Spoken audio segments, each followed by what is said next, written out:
Hey, so it was 3 years ago on this exact day, 2017, I'll never forget. I got in my car, went for a drive south. I was headed about an hour and a half south. Lots of mixed emotions, feeling overwhelmed, in fact, just in such a strange kind of positive way. Never thought I would be making the drive to this particular event. But I made the drive, and I was invited to a wedding. And I was the only guest at the wedding. It's a true story, Hang with me here. So I'm driving down, listening, just kind of having some quiet time in this drive. Just me by myself, driving down south. And just thinking the provision for God, the blessing that God has for me. And just a few years prior, just things completely overwhelmed, but in the worst possible way, not knowing like what was going to be next, not knowing what was going to happen. But here I was driving an hour and a half south to be the only guest at a wedding. In fact, the best man at a wedding. And then I got there. I got to the church. There was only one other car, well, really two other cars in the parking lot. There was the priest, and then there was one other car that was really familiar. And I didn't think I would get emotional, but it's an emotional moment. Even though it was 3 years ago, it brings back some memories. And it was my parents who were in that other car. And see, they've been my parents for the past 47 and a half years.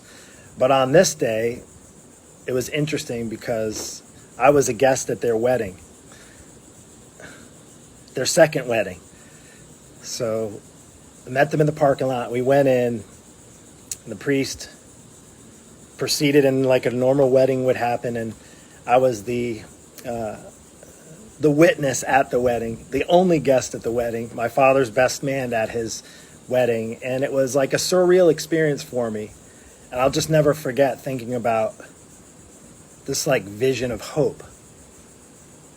Something that I don't know if you have, and maybe you've been divorced, and chances are half of you, because from the statistical data that's out there, and I kind of looked because I was really curious and I heard different stories, but pretty much more than 50% of people get divorced, but not my parents. You see, my parents had been married for 47 years. They were married and they were great. My parents were great parents to me. They disciplined me well. I was raised well. I had a loving mother and a loving father. All obviously, like most dysfunctional families, the best families out there are the most dysfunctional, at least from what I've seen. But here we were, 2 years after they got divorced, 3 years after they got divorced, and sitting in a church parking lot about ready to be a part of their wedding, their second wedding. And it was a beautiful thing, a little bit bittersweet, just kind of like confused, but grateful all at the same time. And prior to that, not to get into the whole backstory, but my parents decided to call it quits after 47 years. And there was lots of turmoil in our family dynamics, and relationships broken, and trust and disappointment, and all the things that go along with divorce. And then my parents went on their separate ways. And they're okay me sharing the story. So I do know for a fact, while it's not me just to spit up kind of and share a personal message to you, it made me think about it with my morning message at the beach. If you haven't gone and checked that out, is about walls, and about walls that come up in our lives, and walls that we need sometimes to get over, walls that we need to climb up and get over, and then there's other walls that we need to put up to protect us, to be that kind of hedge, if you will, scriptural, right? And so anyway, here we are in the parking lot, and I've never seen my parents have the look on their face of excitement, as if it was like the first time getting married. And it put this overwhelming sense of joy, not just in my heart, but for them, and realizing that, holy crap, like, I can't believe the wall that they got through, they got over on their own for 2 years. Literally, my parents were divorced for a period of about 2.5 years. And then God had a different plan, and he had a different purpose. And his purpose was, in all of that turmoil and struggle and challenge, is to grow and to learn, and both of them had time to grow and learn, and as well their family and my family as well, to understand what that looks like. And as I look to today's the 25th of August, where I was driving down there 3 years ago, and just thinking, what an amazing story, and for me to be able to share something that, if there's any bit of hope, and I know maybe some of you, if you're listening, maybe you were divorced, there's no chance that you're getting back together, maybe there's brokenness there, and I think in realities we're all a bit broken, we all have dysfunction, but I can say is in that time, I have to share this with you, is I was looking up what the word divorce, and it being like a dissolve of marriage or termination of marriage. And it isn't interesting that there's things in our lives that maybe end up being terminated, like you get terminated from a job, you get dissolved maybe of a marriage, of a relationship, of something in your life that just kind of like it stops. Like for my parents, their marriage stopped, but their lives still had to move on, and in that time they grew and learned. And I think it's just so amazing how God will use some of the, really for me, one of the most challenging, struggling moments for me as a family unit, not me necessarily just personally, but for them, and having my family come just all apart. It literally fell all apart. And I share that as I look back now, is that two things, is that it makes me point ever so much in my days towards God, towards Jesus, and looking at his path for my life, because I know chances are there's going to be struggles of many kinds. It's in the scriptures. There's going to be struggles of many kinds, and regardless of knowing what they are or not knowing what they are, is that you can have him by your side. You see, when we were going through that, I was also going through a time and period in my life where my gym was struggling. We had to close it, and I didn't know what that looked like. And I was at a loss, not just with my family, but also with my business, and it was a complete mess. But here's the but.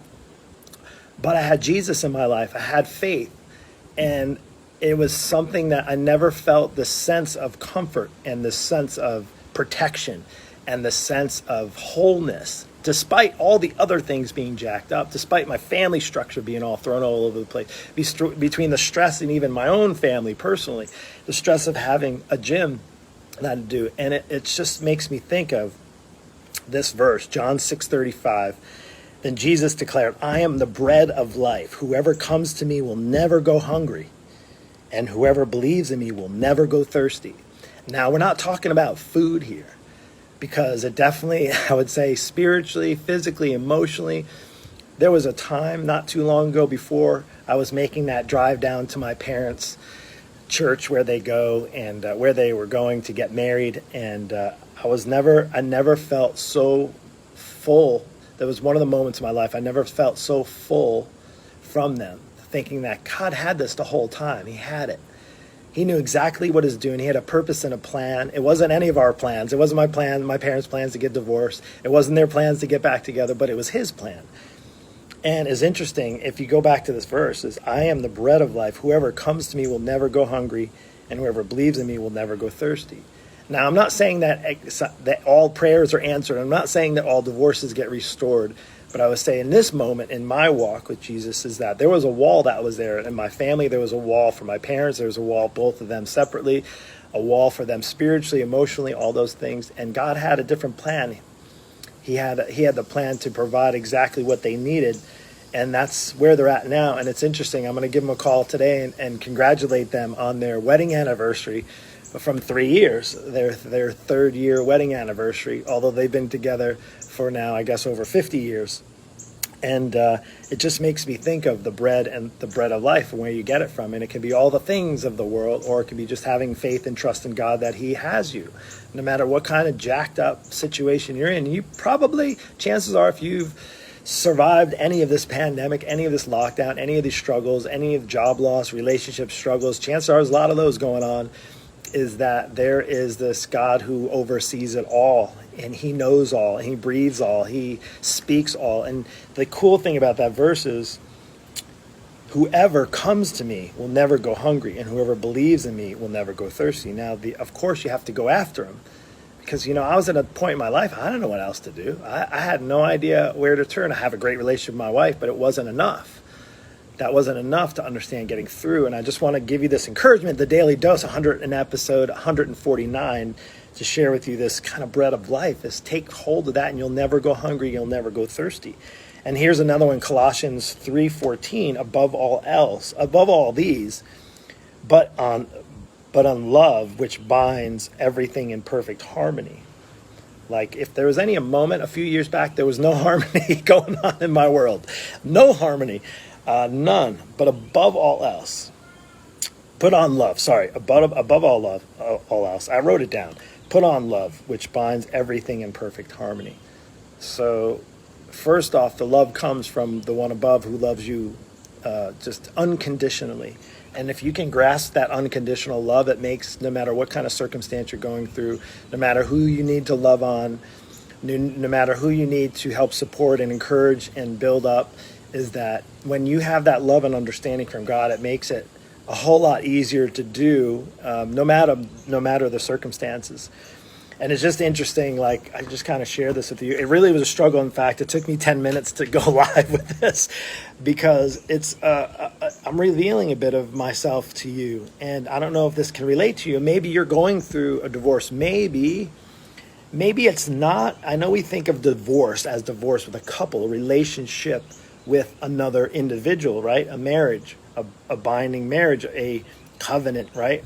And that there's lots of those that get broken. In fact, I remember it was about a year ago, and my daughter has different friends and family and stuff. And I remember at this particular time, and she has some really great friends and great families, but I'll never forget, because she shared with me, or actually we were talking about, my wife and I were just saying, I was trying to think of the couples that are together, and, going back to this kind of divorce rate, and saying that, gosh, I think out of all of my daughter's friends at the moment, just right now in the season, none of them are together. And there's 6 or 8 of them. And I was really kind of shocked and taken back. So I just wanted to be an encouraging father to my daughter, and share with her how much her mom and I love each other.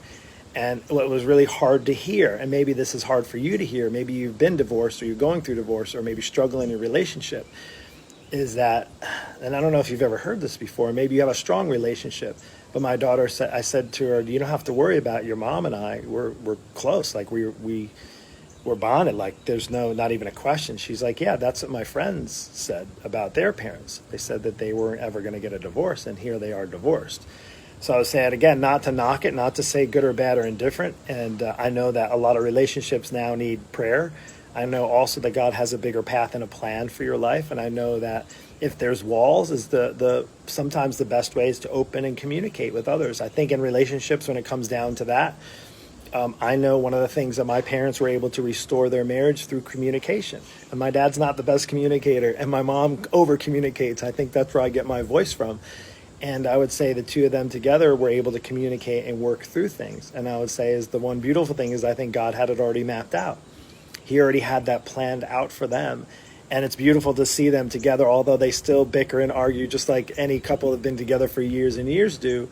But it's a joy in my heart to think 3 years later that God restored their marriage. So the reason why I say this is that sometimes in divorce there can be revelation, there can be things that can come out of it, lessons to be learned. And I think of divorce as a coach, as a fitness coach, because I want to kind of tie this into my role and my job as a fitness and health coach to many people who seek out my help. Is I find sometimes there's this relationship that there's a healthy divorce that needs to happen with your relationship with food, or maybe relationship with being unhealthy or overweight or out of shape.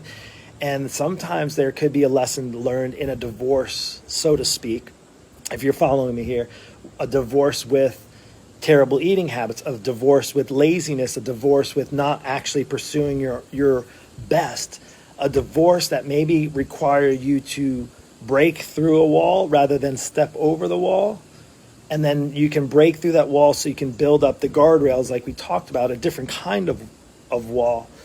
And it's just amazing to think about me using this story of my parents' divorce back 5 years ago when they got divorced. I think 5 years ago, 3 years ago, they got remarried. And this time between, and the walls that they had to go through, if that can give you any bit of hope, like, first of all, who does that? I don't know about you, but I don't know too many people who get divorced, let alone get divorced after 47 years of being married. 47, each of them been married just once. After 47 years, get divorced, and then 2 years later get remarried. And I can say that there's an encouragement for me, for you, for relationships that can be restored. Maybe your relationship with food can be restored in a way that you have a good understanding that food can be your best friend and your life partner, helping you through life. The things that you eat, the things that you consume, also healthy, being healthy and active. Maybe you've divorced yourself from being active since high school, and now you're in your 50s or you're in your late 40s, and you want to have that restored relationship with your body again. Maybe you've had that extra 30, 40, 50, 60 pounds of weight sitting on you. You've divorced yourself for any kind of healthy activities, any kind of healthy pursuits, any kind of fitness, and you've divorced yourself from that. And maybe it's time now to have that restoration. Maybe it wasn't 2 years, maybe it was 10 years that you've divorced yourself away from anything healthy in your life. Today could be the day to have that restoration. Today could be the day that you actually, so to speak, get remarried to the body and to the health and to the life that you were destined to become and destined to have, so you can live life to the fullest. So if this is resonating with you, if anything can give you hope, this is a true story about divorce, about my parents, my life story. How I'm able to use this now for those of you who maybe are struggling. Maybe you've gone through a divorce. Maybe it was your divorce that caused your health and your quality of life to go downhill because you felt like, now I couldn't survive a marriage. I'm not good enough. I'm not pretty enough. I'm not strong enough. I'm not rich enough. All those things. And first off, when you can know and come back to that love and come back to the understanding that God loves you for who you are today, not for what you've done, not for what you have, not for what you did, your past mistakes, not for the struggles and challenges, not for the things that you say or spew out of your mouth, not for the things that you post. God loves you regardless of all those things. But he loves you enough to not keep you where you are. He wants you to pursue the best life. He wants you to pursue the life that he's called you to pursue. And that may be going through divorce. It may be divorcing yourself from bad habits. It may be restoring a marriage. It may be restoring your health.